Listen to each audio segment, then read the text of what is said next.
So hello বন্ধুরা, তোমরা সবাই কেমন আছো? আশা করি সবাই ভালো আছো। সো ফাইনালি আজকে আমি চলে এসেছি আমার একটা ভাগ্নির বিয়েতে। তোমরা সঙ্গে থাকো, আমি পুরোটা তোমাদের দেখাচ্ছি। খুব সুন্দর লাগবে। রাস্তা থেকে ফুল দিয়ে পুরো গলিটাকে সুন্দর করে সাজানো হয়েছে। দেখো, প্যান্ডেলের উপরের দিকটা খুব সুন্দর করে সাজিয়েছে, কারণ গলির রাস্তাটা অনেক বড়, সেই জন্য খুবই সুন্দর লাগছে। দেখো, ভিতরের প্যান্ডেলটা অনেক বড়। এই যে জায়গাটা দেখতে পাচ্ছ, এইখানে বর এবং বরযাত্রী বসবে। আমার তো এই জায়গাটা খুবই সুন্দর লাগছিল। তোমাদের কেমন লাগছে কমেন্টে অবশ্যই জানাবে। চলো আমরা সামনের দিকে আর একটু এগিয়ে যাই।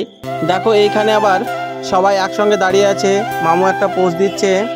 সামনের যে জায়গাটা দেখতে পাচ্ছ প্যান্ডেলের, এইখানে সবার খাওয়া দাওয়ার ব্যবস্থা করা হয়েছিল। দেখো, তোমাদের ভালো লাগার জন্য আমি আবার বরের বসার জায়গাটার একটা ভিডিও করে নিলাম। খুব সুন্দর হয়েছে এই জায়গাটা।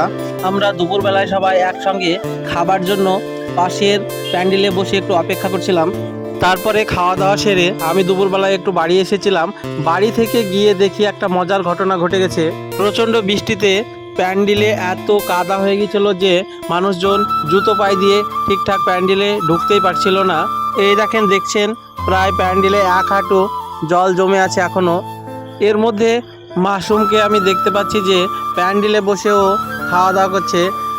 তারপর আমি তার একটা ভিডিও করে নিলাম। দেখো কত পানি জমে আছে প্যান্ডেলের ভিতরে। তবে শেষমেশ খুব কষ্ট করে খাওয়া দাওয়াটা সম্পন্ন হলো।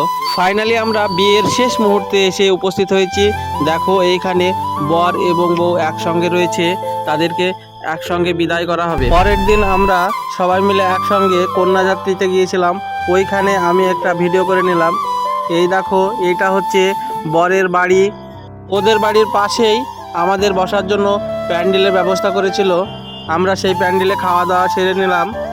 দেখো, এই রাস্তা দিয়ে আমরা এসেছি। জায়গাটা কিন্তু আমার খুব সুন্দর লাগছিল, কারণ চারিদিকে গাছ আর মাঝে বাড়ি। তোমাদের কেমন লাগছে অবশ্যই জানাবে। দেখা হচ্ছে পরের ভিডিওতে। আজকে এই পর্যন্তই।